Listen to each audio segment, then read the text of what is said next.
Hello everybody, welcome back to my channel. If you're new here, subscribe and give this video a thumbs up.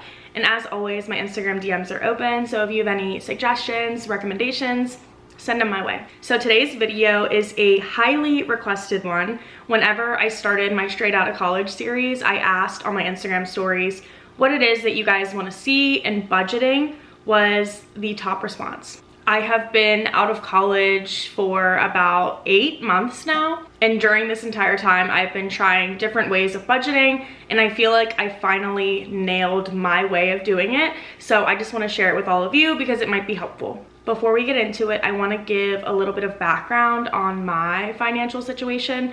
So I have had at least one job since I turned 16. So from 16 on, I have been pretty much independent, paying for the majority of my things by myself. I'd like to say that I was smart with my money. I saved a lot of money, got to this point with my own money, but I have never set an actual budget for myself. I want to point that out because I feel like a lot of people who might watch this think, you know what, I'm good, like I already handle my money well. So did I, but I knew once I got out of college, I needed a budget. Being smart with your money and having a budget to go off of are two very different things. And I think until you actually create a budget for yourself, you don't really realize that. So something that I want to point out that I think is really important to note is that if you are going from college to a full-time job, or high school to a trade, or whatever that situation is for you, that transition is probably going to be the biggest raise you'll ever get in your entire life. If you think about it, you go from either having no job or a minimum wage job at 16, 17 to making a good amount of money per hour or a salary. So that transition from student to adult is going to be the biggest raise that you'll probably ever get. Now that's great, but with that usually comes a lot more responsibility. So if you are getting ready to graduate college, if you are getting ready to get out of high school, just keep in mind that you can't get too crazy with your money. You need to be smart. So let's talk different budgeting methods and what I have found that works for me. So a lot of people use Excel spreadsheets. There's apps that track your spending. I have tried a few different things over these past 8 months since graduating school, and have now just finally realized that I need to physically write down every single one of my transactions, or I will forget that I bought something, I have missed a payment. I have made my fair share of mistakes along the way because I haven't been physically writing it down. So you'll have to try different things, figure out what's best for you. For me, I know if I don't write things down, I forget it. So that's just the best method for me in terms of figuring out what I'm spending, where I need to start limiting myself, and those kind of things. So I'm gonna attach a photo on the screen of how I categorize my spending. Don't wanna give all my business out there, so the numbers aren't gonna be on there. But if you are like, I literally have no idea where to start on limiting myself with the amounts of money that I'm spending, you can always use the 50, 20, 30 rule. That is a rule that a lot of successful people follow. So 50% of your income is going to essentials, that's rent, that's bills, that's car payments, that's food. 20% of your income is going to your savings, and then 30% is going to your wants. So the fun stuff, going out to eat, going to the movies, clothes, those kind of things. You don't need to follow that, but if you're in a situation where you're like, I don't know where to start, that's a good place too. I want to touch on credit cards because I think that's an important part of budgeting that a lot of people brush over. I have a really weird relationship with money, so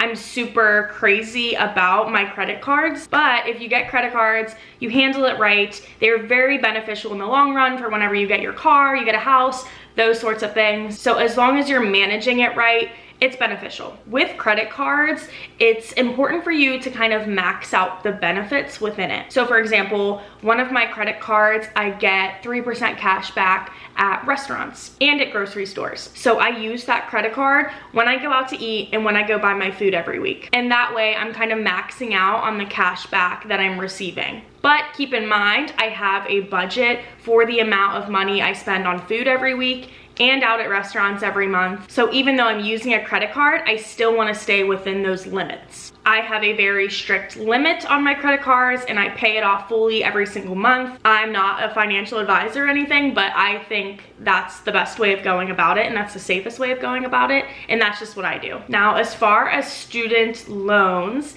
I wish I could sit here and say that they're gonna go away, but we know they're not. So the best thing we can do is figure out how can we tackle these loans and lower our debt as quick as possible. So currently the interest is on pause. I have been taking advantage of this. I have been paying my full student loan payments and trying to get ahead a little bit since the interest isn't building up. I understand that not everybody is able to do this, and that's okay. They're paused. However, if you are able to make the payments, I would try to get ahead on those. So a tip I have for student loans is paying 2 times a month rather than just once a month. Now, I'm not saying pay your amount 2 times. I'm saying cut that amount that you owe in half and pay twice a month. 1, this is nice because it kind of coincides with your paychecks if you get paid bi-weekly. But also 2, with a lot of student loans, interest is added daily. So when you're paying 2 times a month instead of once, you're actually reducing your payback period. So if you think about it, there are 52 weeks in a year. If you are paying bi-weekly, you are making 26 half payments instead of 12 full payments. If you divide 26 in half, that's 13 full payments. So you're paying 1 extra month every single year. I'm hoping I explained that well. I'm gonna link a video below that I learned this from and that helped me understand it. So if I just made no sense, watch that super quick so that you have a better understanding. But that's my recommendation. Set up bi-weekly payments and just pay half of what you owe for that month. So for example, let's say you owe $200 a month, you pay $100 week 1, $100 week 3. Now I will say that I just have federal loans. I have friends that have private loans and it might be a little bit different. Doing bi-weekly payment options might not be a thing. I know refinancing your loans with private loans is sometimes beneficial, but like I said, I just have federal, so I don't really want to speak on it. So hopefully this video has helped you out. I just wanted to kind of do a brief review of how I'm budgeting now, what I found that works for me, and tips that I've kind of learned along the way. Unfortunately, I feel like this is a trial and error thing,